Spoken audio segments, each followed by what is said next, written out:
Hello students. तो सबसे पहले बात करते हैं कि इस वीडियो में हम क्या करेंगे। तो फुटप्रिंट्स विदाउट फीट बुक का फोर्थ लेसन है जिसका नाम है क्वेश्चन ऑफ ट्रस्ट। इस लेसन की हम क्विक और डिटेल्ड समरी को कवर करेंगे। लेसन शुरू करने से पहले मैं आपको थोड़ा सा इंट्रोडक्शन दे दूं। देखिए, ये लेसन एक चोर के बारे में है जिसका नाम है हॉरेस डैन बाय। उसे किताबों का बहुत ज़्यादा शौक है। उसे एक्सपेंसिव किताबें पढ़ना पसंद है। इस वजह से वो बड़े बड़े घरों में चोरी करता है। तो हम इस स्टोरी में पढ़ेंगे कि कैसे एक चोर को पकड़ने के लिए दूसरे चोर की ज़रूरत पड़ती है, क्योंकि एक चोर दूसरे चोर की साइकोलॉजी को समझ सकता है ना, कि दूसरा चोर क्या सोच रहा होगा। एक नॉर्मल इंसान नहीं सोच सकता वो चीज़। एक चोर दूसरे चोर के तरीके से ही चीज़ों को सोच सकता है। तो इसलिए इस लेसन में हम ये जानेंगे कि एक चोर को पकड़ने में कैसे दूसरे चोर ने अपना योगदान दिया, कैसे अपने जाल में हॉरेस डैन बाय को फंसाया जिसकी वजह से वो पकड़ा गया। ठीक है, आइए शुरू करते हैं। So the story is about a 50 years old man who makes locks and lives with his housekeeper. ये कहानी एक 50 साल के आदमी के बारे में है। ऑल्दो वो 50 साल का हो गया था, उसकी अभी तक शादी नहीं हुई थी। वो अपने घर में एक सर्वेंट के साथ रहता था और ताले बनाने का काम करता था। He is a good citizen but not an honest one, as he commits a robbery every year. वो आदमी अच्छा इंसान तो था लेकिन ईमानदार नहीं था, क्योंकि वो हर साल चोरी करता था। ठीक है, तो चोरी करके ना वो किसी को नुकसान नहीं पहुंचाता था। वो हमेशा ऐसे घर में चोरी करता था जहां पर बहुत ज़्यादा पैसा हो। कभी किसी मिडिल क्लास या गरीब घर में वो चोरी नहीं करता था। ठीक है, तो बड़े बड़े घरों में चोरी करके अपनी हॉबी को सेटिस्फाई करता था। उसकी हॉबी क्या थी? रेयर और एक्सपेंसिव बुक्स को पढ़ना और कलेक्ट करना। ठीक है, तो बड़े घरों में चोरी करके वो बुक्स खरीद के पढ़ता था। Okay, he plans his robberies in such a way that the money he gets from there lasts him for at least an year and he is able to buy rare and expensive books with it.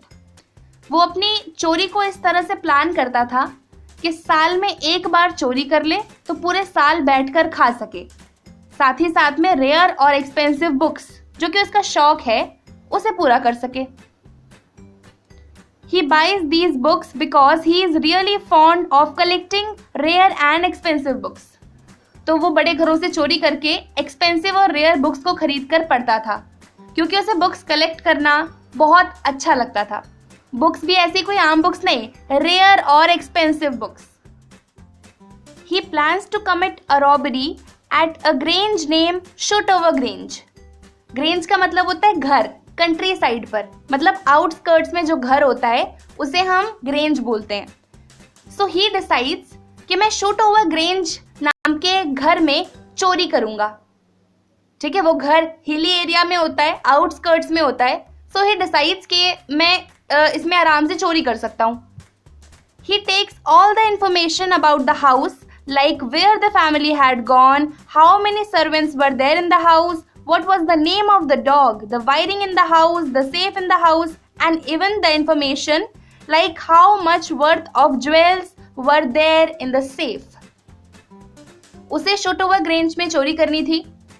उस चीज़ के लिए वो एक पूरा plan तैयार करता है। वो हर एक चीज़ के इंफॉर्मेशन निकालता है कि शूटओवर ग्रेंज में जो फैमिली रहती थी वो कहाँ पर गई है, कब वापस आएगी, उस घर में कितने सर्वेंट्स हैं, वहाँ पर जो डॉग है उसका क्या नाम है, घर की वायरिंग किस तरह से हो रखी है, घर में सेफ मतलब तिजोरी कहाँ पर प्रेजेंट है, और इवन उसने ये भी इंफॉर्मेशन निकाल ली कि उस तिजोरी में कितने रुपयों के ज्वेलरी प्रेजेंट होगा। मतलब इतना शातिर चोर था वो। जिस भी घर में उसने चोरी करने का ठान लिया उसकी छोटी से छोटी डिटेल को वो निकाल लेता था, उसके बाद चोरी करता था। तभी वो एक साल में एक बार चोरी करता था, मतलब बड़ा हाथ मारता था हमेशा। ठीक है, निकाल ली उसने सारी इन्फॉर्मेशन शूटओवर ग्रेंज के बारे में। The real twist in the story comes when he reaches the Grange to commit a robbery and a woman claiming to be the owner's wife enters. तो वो शूटओवर ग्रेंज में जाता है क्योंकि उसको घर के कोने कोने के बारे में पता होता है उसने जासूसी करी होती है भाई, उसे उस घर के कोने कोने के बारे में पता होता है। वो दरवाज़ा खोलता है, अंदर जाता है, उसको डॉगी का नाम भी पता होता है, तो डॉगी भौंके ना, इसलिए वो प्यार से उस डॉग का नाम ले लेता है। फिर वो सीधा सेफ की तरफ पहुंचता है। उसको एक प्रॉब्लम होती है हे फीवर की। हे फीवर मतलब जब हवा में पॉलन ग्रेन्स उड़ते हैं और वो पॉलन्स हमारी नोज में एंटर करते हैं, तो कई लोगों को स्नीजिंग की प्रॉब्लम आ जाती है। ठीक है, ये एक एलर्जी है। तो इस चोर को फ्लावर्स से एलर्जी थी। जब भी ये फ्लावर के पास जाता था तो उसके पॉलन्स इसके नाक में एंटर करते थे, जिसकी वजह से इसे स्नीजिंग की प्रॉब्लम होने लगती थी। तो जहाँ पर सेफ मौजूद था उस घर का, वहाँ पर पास में एक टेबल रखा हुआ था और उस टेबल में फ्लावर्स रखे हुए थे, जिसकी वजह से इसको बार बार मतलब छींक आए जा रही थी। इसने जोर से छींक मारी, इतने में एक लेडी जो कि घर में मौजूद थी वो आ जाती है, लिविंग रूम में जहाँ पर सेफ प्रेजेंट था। वो लेडी कहती है कि मैं तो कुछ दिनों बाद आने वाली थी, लेकिन मुझे नहीं पता था कि मैं अगर पहले आ जाऊंगी तो मुझे यहाँ पर एक चोर मिल जाएगा। शी क्लेम्स कि मैं इस घर के ओनर की वाइफ हूँ। अब देखिए, उस घर के मेंबर वहाँ पर मौजूद हैं, चोर वहाँ पर मौजूद है, आगे क्या होगा, let's see. She gives him an option that she will forget that she had seen him if he opens the safe for her, as she has forgotten the code of the safe and has to go to a party. वो lady चोर से कहती है कि मैं भूल जाऊंगी कि मैंने तुम्हें देखा, मैं किसी को नहीं बुलाऊंगी, ना ही पुलिस से तुम्हारी शिकायत करूंगी अगर तुम मेरा एक काम करते हो तो अब भाई चोर को तो पुलिस से डर लगेगा ही। तो वो कहता है कि तुम जो बोलोगी मैं वो करने को रेडी हूँ, बस तुम पुलिस को मेरा नाम मत बताना। वो लेडी कहती है कि तुम्हें ये सेफ खोलना पड़ेगा। वो उसके लिए तो आसान काम था, क्योंकि उसका काम ही यही था, ताले चाबी बनाने का। तो ही सेज कि ये तो बहुत ईजी काम है, मैं तो कर दूंगा। शी सेज कि अगर तुम मेरे लिए ये सेफ खोल दोगे तो मैं भूल जाऊंगी कि मैंने तुम्हें देखा था। मैं बहुत दिनों बाद आई हूँ ना, तो मैं इस सेफ का पासवर्ड एक्चुअली भूल चुकी हूँ और शाम को मुझे एक पार्टी में जाना है, तो ज्वेलरी इसके अंदर रखी हुई है। तो चोर कहता है कि ठीक है जी, मैं खोल देता हूँ। He does not realize that he is opening the safe for another thief and that she is not the actual owner of the house. वो चोर क्या गलती करता है कि अपने ग्लव्स को निकाल देता है। उसे लगता है कि ये तो घर की मालकिन है, मैं ग्लव्स निकाल देता हूँ, इसको सेफ खोल कर दे दूंगा और मैं छुट्टी पा लूंगा इन सब चीज़ों से। He thinks that. लेकिन असलियत क्या थी? वो जो फीमेल थी वो चोर थी खुद, वो घर के ओनर की वाइफ नहीं थी। उसने झूठ बोला हमारे इस चोर को।